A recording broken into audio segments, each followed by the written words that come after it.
ಕುಮಾರ್ ಅವರು ಚಾಮುಂಡಿ ಬೆಟ್ಟ ಕೇವಲ ಹಿಂದೂಗಳ ಆಸ್ತಿ ಅಲ್ಲ ಅನ್ನುವ ಮಾತನ್ನ ಹೇಳಿದ್ದಾರೆ.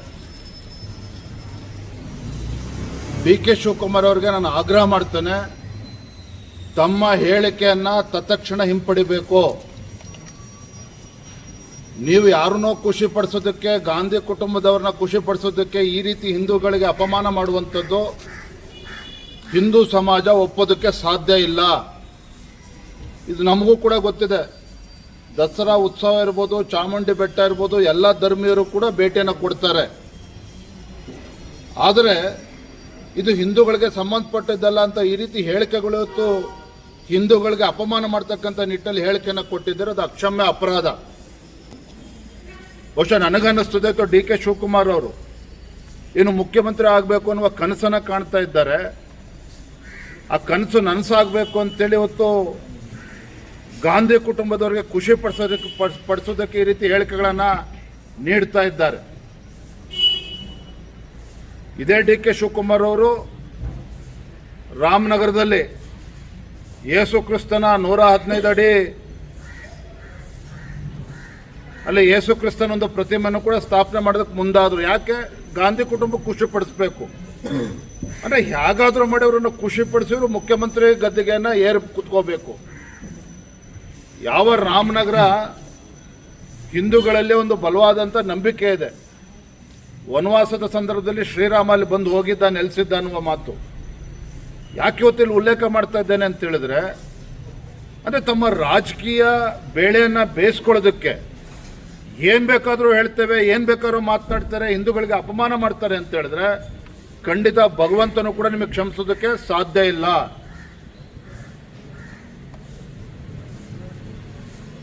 ನೋಡಿ, ಕಾಂಗ್ರೆಸ್ ಎಂಥ ಪರಿಸ್ಥಿತಿ ಬಂದ್ಬಿಟ್ಟಿದೆ ಡಿ ಕೆ ಶಿವಕುಮಾರ್ ಅವ್ರದ್ದು ಅಂತ ಹೇಳಿದ್ರೆ, ಸದನದಲ್ಲಿ ನಮಸ್ತೆ ಸದಾ ವತ್ಸಲ ಹೇಳಿದ್ರು.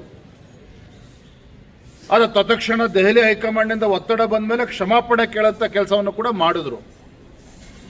ಅಂದರೆ ಕಾಂಗ್ರೆಸ್ ಹೈಕಮಾಂಡ್ ಏನಿದೆ, ಇವರ ಸಂಸ್ಕೃತಿ ಏನಿದೆ, ಅದು ಒಡೆದಾಳುವ ನೀತಿ.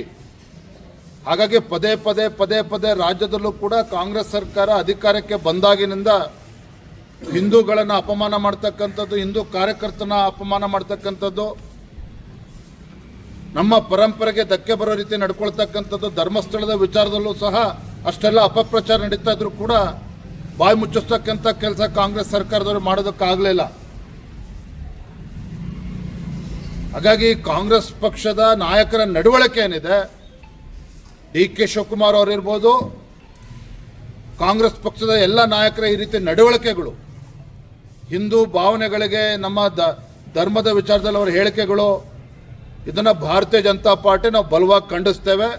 ನಾನು ಮಾನ್ಯ ಡಿ ಕೆ ಶಿವಕುಮಾರ್ ಅವರು ಈಗಲೂ ಕೂಡ ನಾನು ಆಗ್ರಹ ಮಾಡ್ತೇನೆ, ಇವತ್ತು ಚಾಮುಂಡಿ ಬೆಟ್ಟದ ವಿಚಾರದಲ್ಲಿ ನಿಮ್ಮ ಹೇಳಿಕೆಯನ್ನು ಹಿಂಪಡಿಬೇಕು.